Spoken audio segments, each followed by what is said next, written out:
On this episode of Ice Vikings. What the hell? You all right? Oh no, not the jeez. Couldn't get goddamn worse. This day's turned out to be a total waste of time. We screw around and screw around.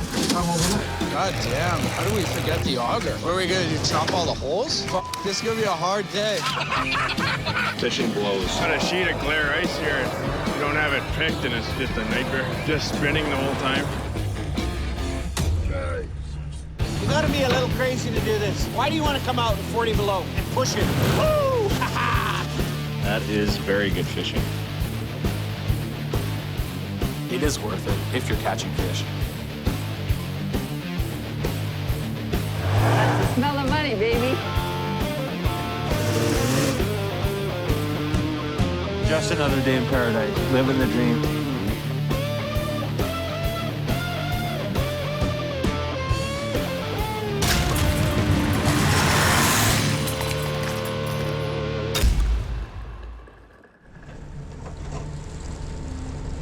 Okay, I guess we'll go to the place where we crossed yesterday.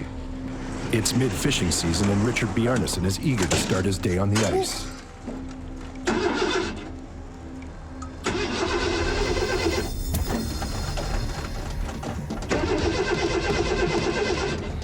Son. I guess we can put the cables on. Ah, Christ. My positive should be here. Oh, Jesus. Oh, wrong way. Okay.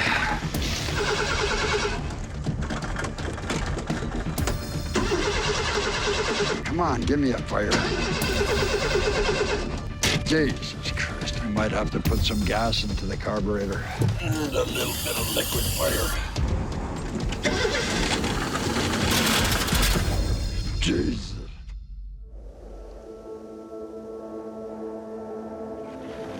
This is all rough ice. Ah, Jesus.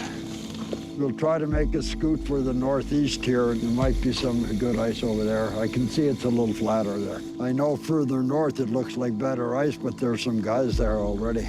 Now only weeks into the winter fishing season, Richard and Mike are out setting nets. This is a new crack here, and she opened up about maybe 7-8 days ago. With the bombardier not ready, they head out on their snowmobile. The plan is to set 10 nets. Just days ago, equipment issues and a potentially dangerous fall made for a disastrous outing. I just changed the socks and it wasn't the first time I put my foot in the hole. Just got some tingling sensation and it was a little raw. It's gonna be rough ice underneath her. Jesus Christ. Get the hell over it. Now they are facing new problems. Okay, then I'll find her. Yeah. I'm jigging the first net now. These are about 100 yards, I think. Once again, it's bitterly cold. She good?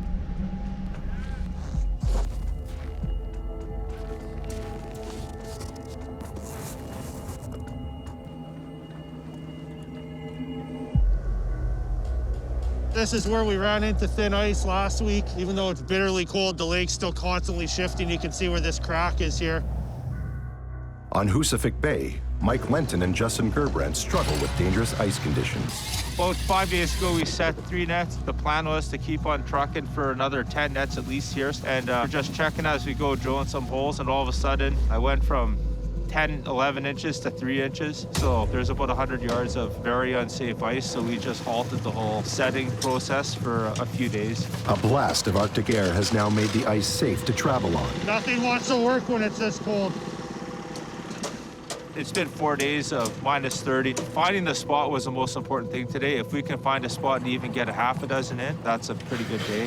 But this is how it always goes at the beginning. We gotta spend some time and make sure it's safe. We can't afford to lose someone's life or equipment out here. They now are setting their nets 7 miles from shore as other fishing teams are closing in on their turf. There's a few other guys you can see to the south of us. They don't like to go far out. The farther we go, the less chance of seeing anyone there is, and therefore probably the fishing is better. And there's also more current and deeper water. That ice is way deeper than I thought, a couple feet.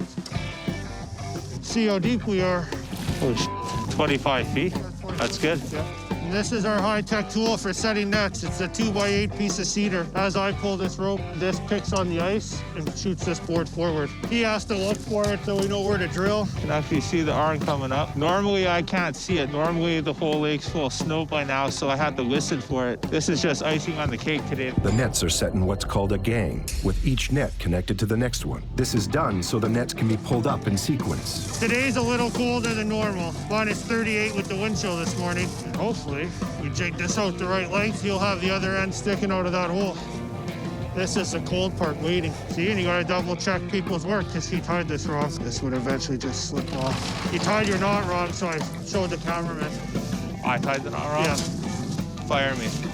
The rapid freeze-up has created rough ice below. We try and jig through it no matter what, because the last thing we want to do is have a gap in the nets. We want to keep this continuous run of 10 nets going here. You never know what's below the ice, if it's froze solid or not. The jigger's pretty resilient. It'll bounce off the odd piece of ice, but if it's a shelf of ice, then there'll be no go. Well, my legs are starting to get cold, so that's what I know it's a cold day out here. Is that where it is? Yeah. You can tell we're bouncing off something there.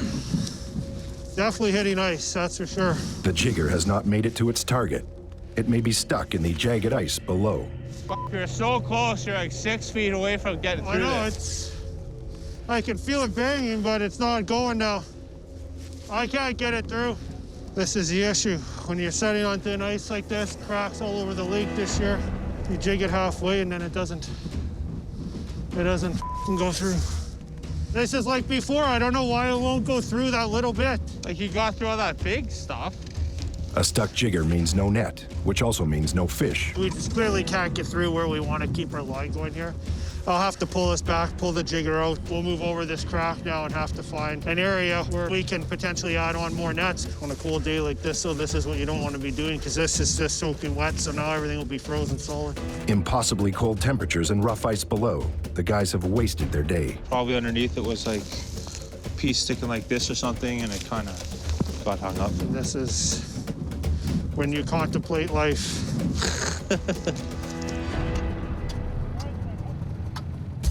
Near the beginning of the highly competitive winter fishing season on Lake Winnipeg, Trevor Christensen has bragging rights as the first fisherman on the ice this season.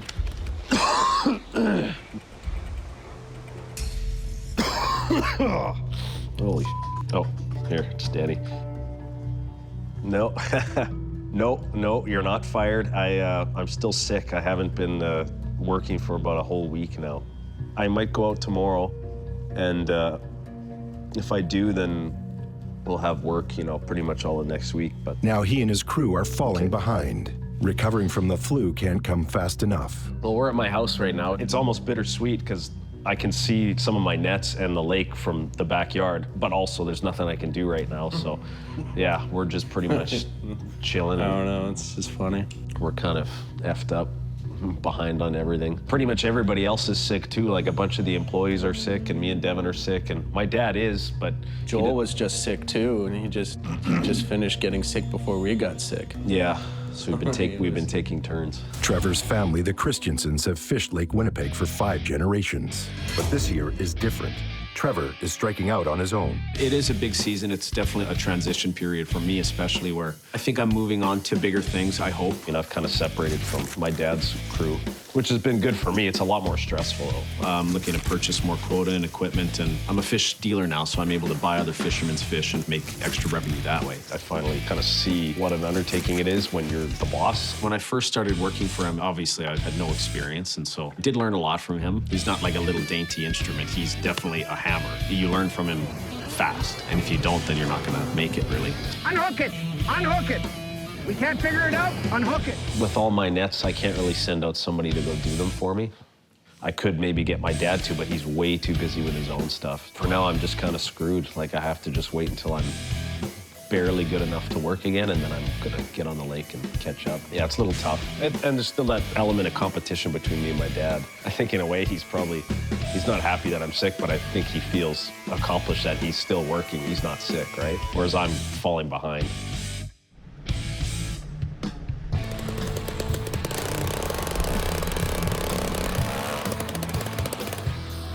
Really hard working conditions when you get a snowfall like this. Makes everything a lot tougher until we get the bombarderos here. Near Gimli, Gene and Candace Pischke struggle with heavy snow. It was snowing, sticky snow. The sleigh runners don't want to slide very well, and they just want to stick, and you're stuck, and you're frustrated. What's our goal for today? What the hell do you mean goal for today? I just like to get the day done and over with. It's bullshit snow, so much of it.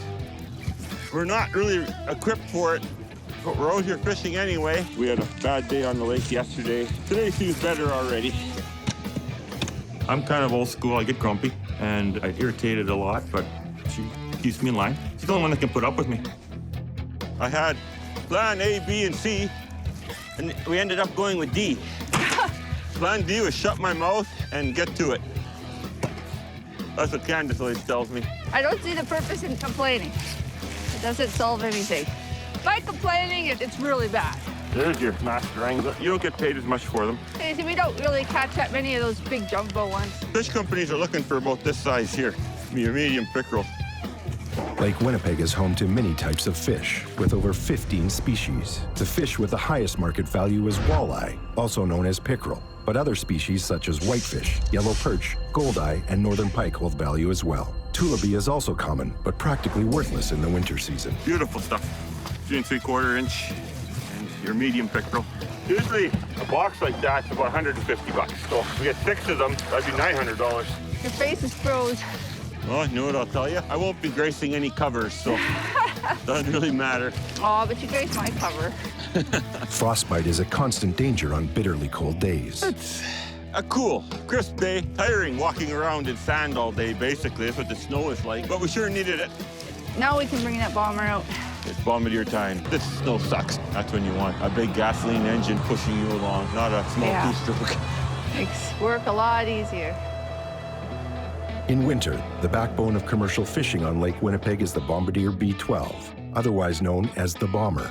Built between the 1940s to 1970s, early versions were made of wood, while later models were constructed out of steel. Its rear-mounted engine-over-track design means it can power through the thickest snow and cross or climb over large cracks in the ice. Purpose-built for the Canadian North, they weigh over 1,500 kilograms and can haul over a ton of cargo while still reaching top speeds of 70 kilometers per hour. It takes a true ice Viking to appreciate the crude charm of this noisy Cold War relic. These Bombardiers, they're from the 50s. They're old, they're rusty, they break. 50, 60, 70-year-old machines, they're just set up to go. Mine is my age, 50 years old now. Anything can go wrong. I've had a lot of work done to it. There's not a lot of people who have them. There's not a lot of people who work on them. I mean, it's older technology. It's good because you can fix it. So they're not really like anything else, you know, like most of them don't even have brakes. They're meant for one thing, and that's for traveling on the ice and the snow, and they're not the ideal vehicle for any other application. Well, I'm just kind of like part of the family. It's like your pet cat or dog. She doesn't really have a name, but we refer to it as she. She's our lady. Candace is the lady. Until somebody comes along with something else that flies by me with a bunch of fish in it, while I'm going, what the hell was that? I'm gonna keep putting a bolt on, putting a weld on, and keep putting Band-Aids over duct tape to keep these things rolling down the road. It works. Okay, she's here. She's here. Richard Bjarnason has found the jigger under the ice. He and son Mike have their sights on setting 10 nets today. Jesus. I have to warm up my hands here. Setting the second net now. Right now, she's pretty nippy. When it switches into the south, first thing, the coldest wind you can get. First few hours, because there's like moisture. As the wind picks up, the moist air begins to feel that much colder. You never know about the weather. Jesus. Then, big trouble below. Jeez. Jesus. What the hell? Jeez. Jesus. Pulled her. Caught on the goddamn jigger. Jeez. The jigger stuck. Christ. Oh, my God. Richard and Mike are fighting to remove their jigger from the rough ice below. Now this is gonna be fun. The net has also wrapped itself around the jigger. Caught on the goddamn jigger. Jesus Christ. Jesus. Okay, try again. Jeez, man, I never had this happen to me before. A jigger, that's happened to me before, but not with a net in it.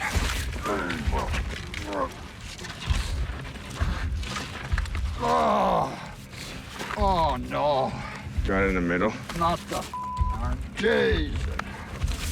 Couldn't get goddamn worse. We got the middle of the jigger. If we would have got the very end of it, we could have pulled her straight up. But this bar is pretty well centered, and that's no good. We'll have to put her down again and then try to straighten her out so we can get the end.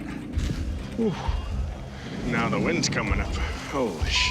You can feel it from the south there. Oh, it's getting raw. Now we're gonna have to try to push the jigger ahead, try to get the back end so we can get her up. She's laying like this underneath the ice. Once you get the end, the hole's here and the end's here, and then she'll pop right up. Oh, gee.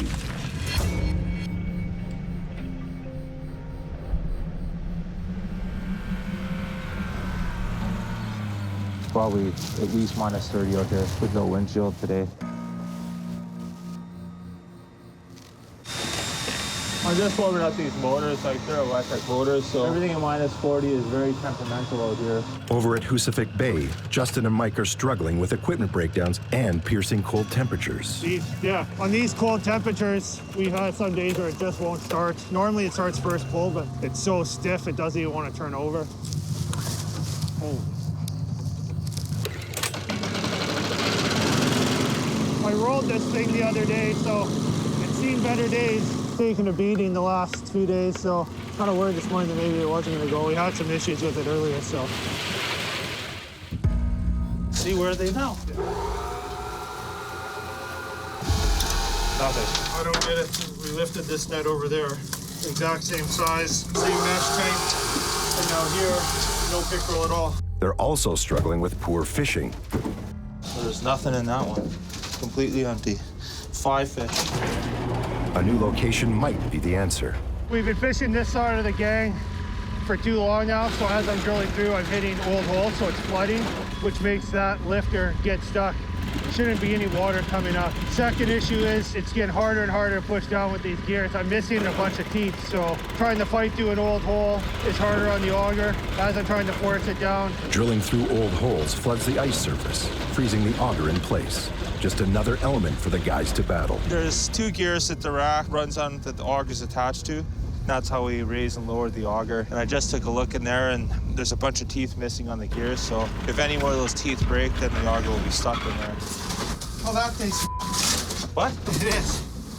What? I got stuck drilling because I have to flood the hole so bad because it doesn't go down because there's no teeth left. I'll have to lift that through today, and then we're not fishing tomorrow. I had to use the chain to pull myself out of the hole. That's how bad I flooded.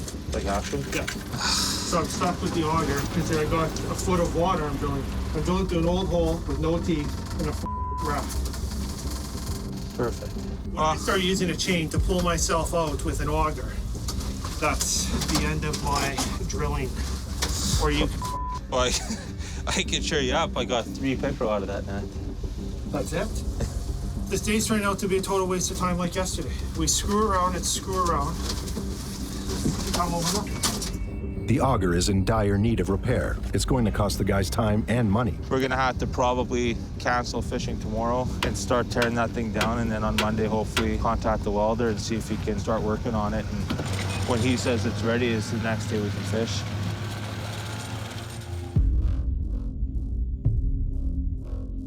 We were gonna set 12, that was the goal, but having some troubles with, we hit the middle of the jigger. Richard and Mike Bjarnason struggle to free their jigger from the rough ice. The bar's stuck and then the net's stuck. It's tangled in there. It's been hours. What are we gonna have to do? We're gonna have to dig out more yet. Just dig a bigger hole, I guess.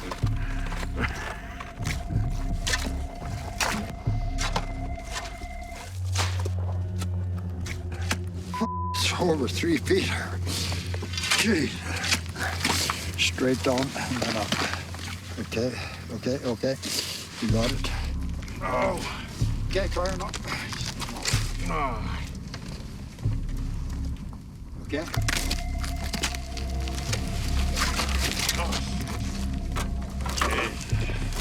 There, that son of a bitch. After almost 2 hours, the jigger is free. God! Mike. God, sure. Jay. They need to set more nets, with no chance of reaching their goal of 12 for today. Let's see. We'll go over here.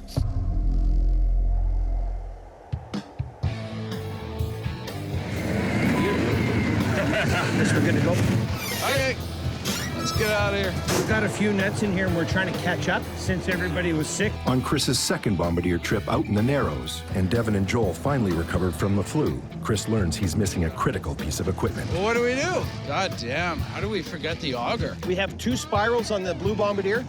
So when we came in and I hooked on to take the other blue bombardier to the shop, I left a spiral inside the bombardier. Usually I have a spot on the outside of the bombardier. I should have noticed that I didn't have a spiral. With no auger blade on board, there's only one way to keep fishing. Chop! What are we gonna do, chop all the holes?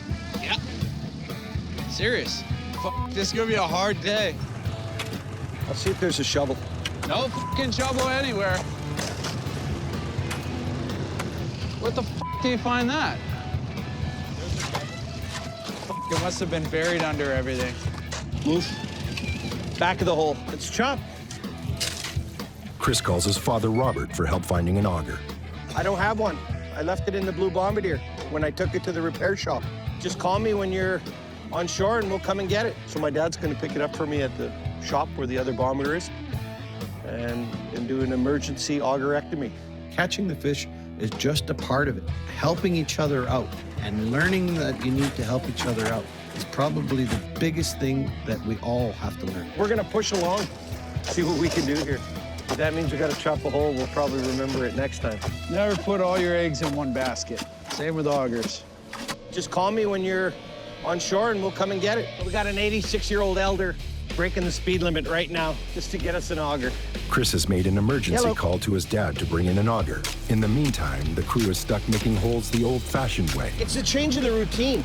You know, as soon as you change out of a routine, things just go f***ing silly. And now we're having to do it the old-fashioned way. Chip the holes open. Yeah, it's a real pain in the ass, as you can see right there. It's getting caught, and the net is getting caught all over the place underneath the ice. Chisel. There's probably a lot of jagged edges on the bottom of the hole. And we're just trying to kind of get it the right way so it'll break free. You could destroy the nets, and you could try pulling this thing out of the water. It still gets stuck underneath the ice, and it'll just drag on there for a while. We really wouldn't have this problem, you know, if we didn't forget the auger. Okay, stay on that hole. Shovel it out, Devin. Stay close to that hole. Don't dance around. Because you start Swiss cheesing it, it makes it just more difficult. More chops? Take it out. More chops? What's a chip? What's a chipper? Just call it. It'll come. Here, chipper. It's right beside the auger. Yeah, you gotta stop drinking that whiskey. An hour and 5 minutes since I phoned him. We should be here soon. Okay, Dustin, you ready? No. Man, I hate lifting this. Okay. Well, get it up. Ready? 1, 2, 3. Justin and Mike have torn down their damaged auger.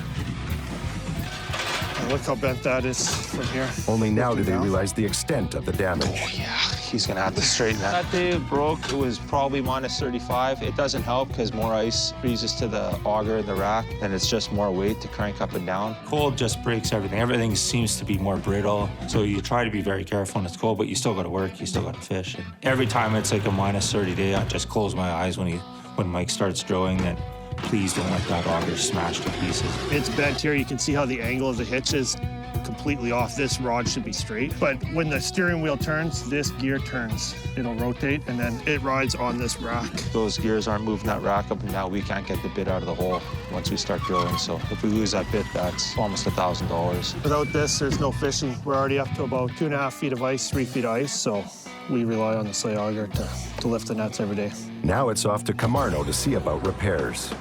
This is where we bring all of our broken equipment for fishing and for all of the trailers and stuff like that. He's a pretty good fabricator and a good welder, so if there's anything that we want that needs to be real tough or beefed up, we bring it to this guy, and he does great work. Those 2 gears Well, you'll see when you take this apart, like the teeth break off. Okay. So they have to be indexed, like in the same spot as the rack.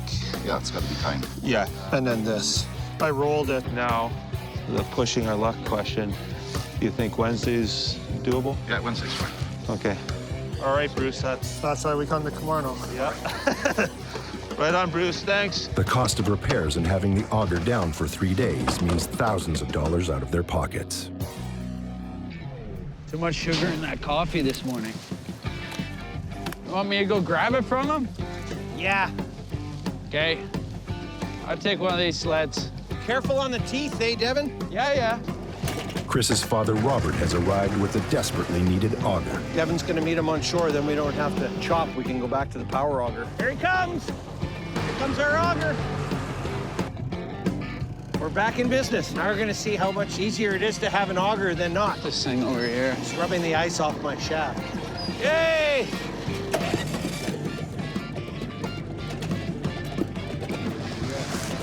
Uh-oh. I know. We got issues. Uh-huh. Maybe we'll be needle barring yet. Seriously? It's not gonna start? Doesn't sound like it's firing right. And I know it's filled with fuel. I think you have to adapt. Maybe that's the key word of the whole winter. The dinosaurs never adapted. What the hell happened to them? Fix it! Gonna try. Even if you go 3 steps back, go 4 steps forward. You can have the machine broken in pieces. What are you gonna do? No one's gonna come and fix it.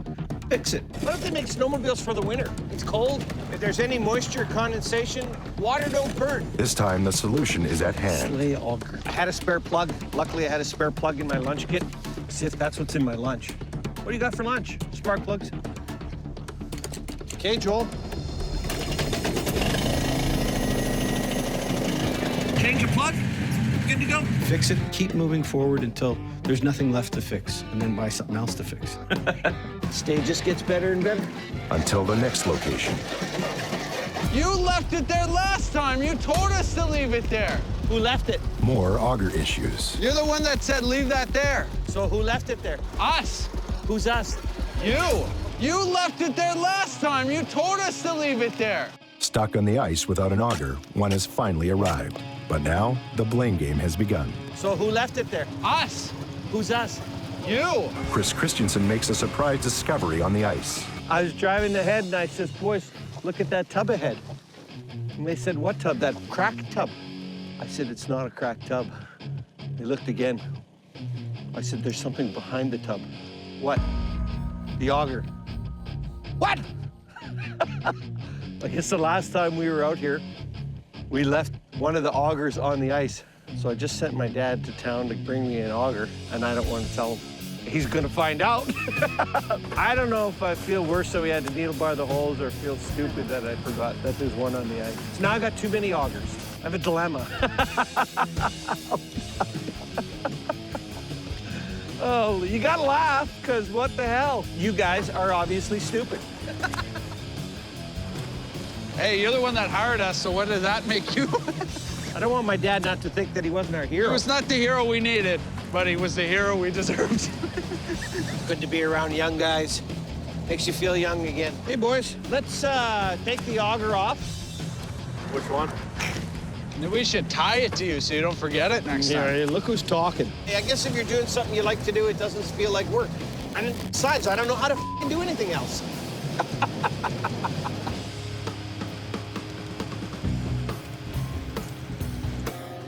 All right, let's get this beast warmed up a little bit and load her up. We're hauling it into town, getting ready to go out. It's time for bombardier, so we need it. With the ice thick enough and a fresh layer of snow, Jean and Candace decide to take their bombardier for a rip. It just makes everything easier. The fish don't freeze, it's nice and warm inside the bombardier, and just to keep the quality of the fish really good, too. We're going out tomorrow and keeping an eye out for cracks, flat cracks and this and that, and hopefully we don't hit no rough ice because you can crack a rim or wreck a ski. And there's lots of hidden rough ice out there now with all this snow that we got, but we'll do it. All right, on. Finished.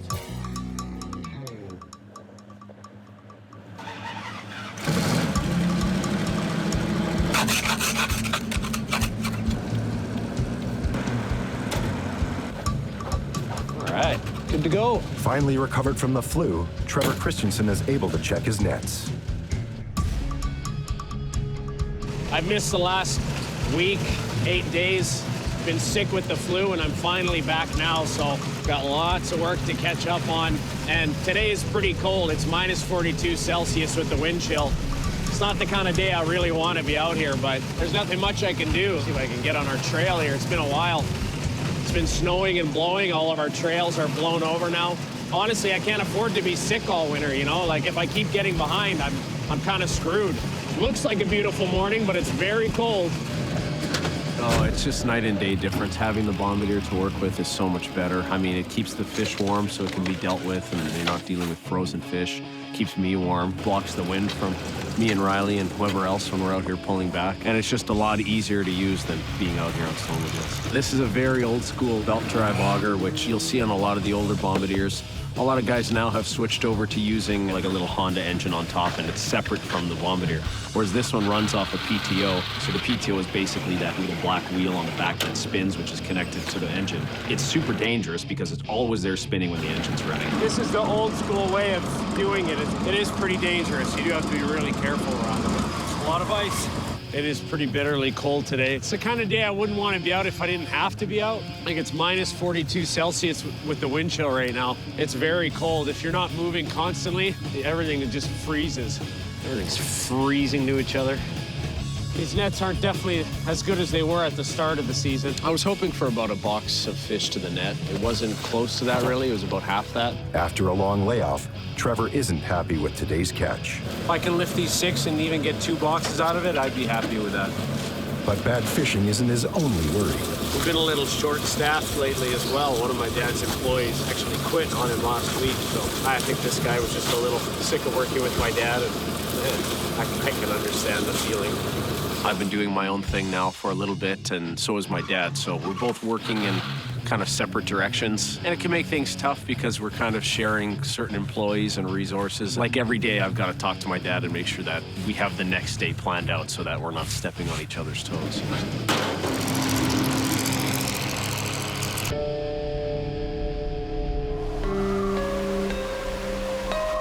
So far, for the end of this getting here, the fish is terrible. We're not even hitting our half a ton minimum that we need. Fishing blows.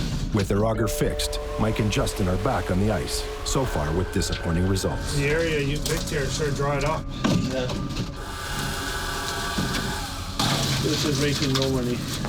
We have another gang about 1.5 miles further out. It can change that quickly, so hopefully the gang out there is going to produce a bit more. By the time you get all the equipment loaded up, like the auger repairs we went through last week, we just got back, the fuel, the time, we're spending the whole day to come out here to get a couple tons of fish. It's not worth it. We're about 1.5 miles further straight east. This net is terrible. We already drilled another hole, so we'll probably do 1 more net and then leave the rest of this gang a couple more days. Hopefully there's a little bit more.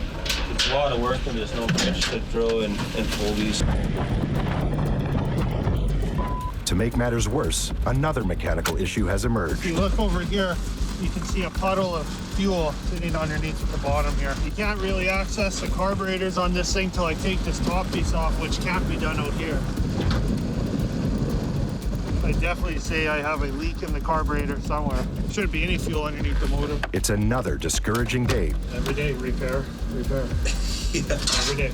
I noticed when I was drilling a hole, I could see a little bit of mixed gas laying on the snow. When I was looking underneath, I can see a little puddle of fuel, so it has to be leaking somewhere from the car. It's inevitable. It's gonna have to go home and take it apart, see what's wrong. A day on the lake equals a day of repair. That's how the winter seems to be going so far. The auger the other day, now today's a sled. We got a big dumping of snow, and it was really hard to move around with the caboose. The machine just couldn't pull it, so it was bombardier time, and it is so nice having it out there.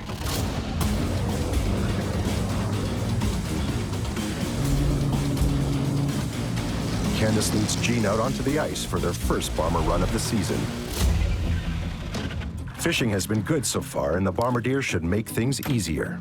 And get the pin and wrenches and the hammer. Yep.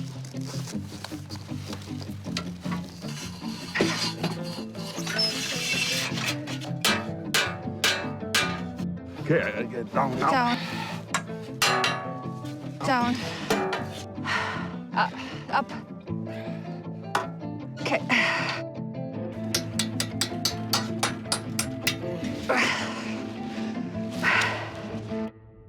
What the hell? You all right? What the hell? You all right? Yeah. What's going on? I'm good. You good? Yeah. Did I get your hand? Come on. So I'm just gonna sit here. Sit. Yeah. The first bomber trip for Jean and Candace is off to a bad start. You get your finger? I think so, yeah. That's a little bit. I didn't think you did, but I'm all right. I'm all right. Yeah. Need a minute? Yeah. I'm just gonna sit here right now. Just let it pass.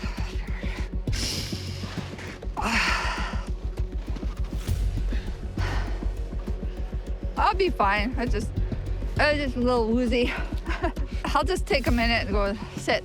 Yeah, go sit in the bombardier. I felt a lot of pressure in my fingers, so I thought, oh, maybe he caught my finger. And I took my glove off and looked, and I just instantly seen a lot of blood. So I got queasy enough that actually I fainted. I don't want to look at it. It'll be all right. I mean, what's the difference? I'll be sore at home or sore here. At least get the job done today. Nothing's broken. Just got a little woozy. It'll pass now that I seen it. I didn't think he got me. I really didn't think so. Bad day. Starting off bad.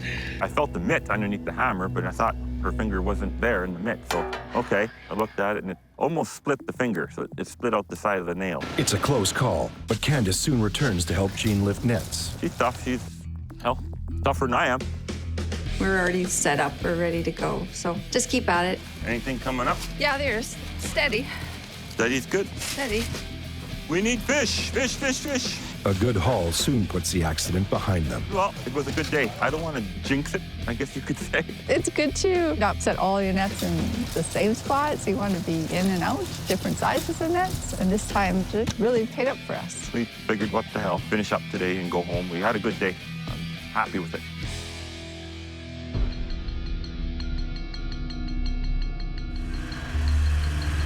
Snow is picking up. Richard and Mike are finally able to lift their nets at Moonlight Bay. Oh, there's quite a bit. After an unlucky day, they're hopeful for fish in these nets. A lot better day than last time you guys came with us when we were setting. It was, that was a nightmare. Yeah, those days and just a lot of swearing. Richard knows the weather is changing.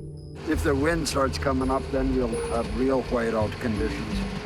Right now, it's all right. She's going to be switching into the northwest. In a whiteout, it's easy to lose your next gang of nets or your way home. Everything feels weird. It feels like you're just floating. Like when you look back, you lose your sense of direction and just feels eerie sometimes too. Usually what we do, we peg our path out. But this year we haven't had time. But well, this year there was no snow. We figured there was going to be nothing, but sure coming now.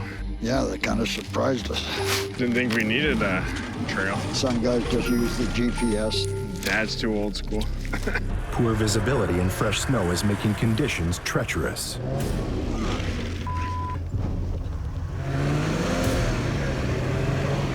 Oh, Christ. And glare ice. Oh, Christ. Just got a sheet of glare ice here and don't have it picked and it's just a nightmare. Just spinning the whole time. Glare ice occurs when wind sweeps fresh snow across the surface, polishing it into a glass-like finish. Mike doesn't have studs in the snowmobile's track to dig into the slippery surface. Okay. Come on. There's about 12 inches of snow, and then underneath is just glare ice. Richard goes back to help his son. Jeez.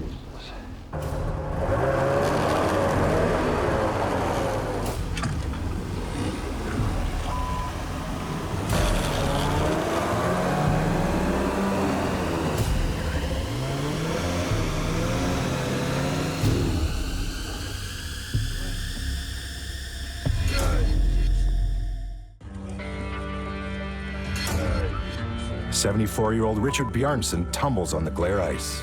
I'm getting up there. You know, I'm 74. I want to just keep on doing this. The bank, that was just about it. Yeah, you can slip pretty easy. I'm used to it. It's all glare ice and it's all that shitty soft snow too, so you can't even get any traction. Oh, lots of fun.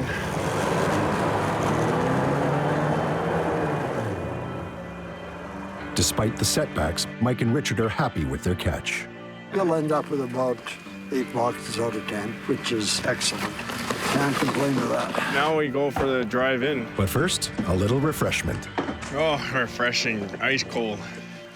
Best water you can get. You know, some visitors would come over and we'd give them a cup of coffee, and they said, "My God, that's the best coffee I've ever tasted." They said, "What kind of coffee is it?" He said, "It's not the coffee." I said, "It's the lake water."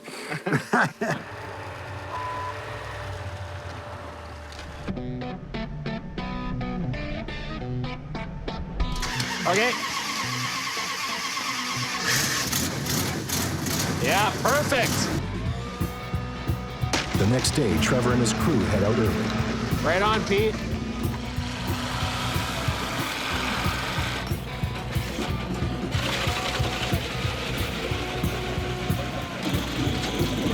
That's the way to do it. Oh, so nice. After a rough start to his new fishing operation, things are finally looking up. Weird, I heard there was no fish in this lake. I do see a future in this, and I want to keep going, and I kind of want to grow and expand, and I like the feeling of being out in nature. I like catching the fish, I like processing it, and I like selling it. Like, it's all aspects of it are appealing to me. Looking very good, looking very good. It just makes sense for me to kind of get into it in a big way. I might just do one more, actually. Fishing's pretty good, and I'm gonna count it up right away. I've always kind of come back to the fishery, and maybe it is in my blood because I do like it, and I feel like I'm not bad at it. Oh, there was a lot of catches at that last one. Holy sh**. I do feel there's a lot of pressure on me to do things a certain way. Like, there's kind of my grandpa's way, and then there's my dad's way, and they kind of want me to fit in somewhere there. So I think we're gonna do one more for sure, you guys. Okay. they're probably worried and cautious about me going out, spending a whole bunch of money or doing a bunch of unnecessary work and maybe it not paying off. I haven't seen fishing like this in a long time. Yeah, it's something else. We ended up catching probably more fish than I expected, and we did it in a short amount of time, so I'm feeling really good. At the end of the day, I think I just have to follow kind of my instinct and do what I feel is going to be best for the business in the long run. Because, I'm going to be in this for probably a while longer. And, even after they're gone, it's going to be me. So I have to do what's best for me right now. It's a hard business and a lot of uncertainty. But I'm optimistic for the future. Next time on Ice Vikings. Once you get into the environment, the snow and cold, everything's against you. Maybe it was frayed. Oh, I hate when that shit happens. Tony convince yourself to come lift empty nets for something. Sorry to find it not funny. We're gonna do the fish dance. Hey, this ain't working.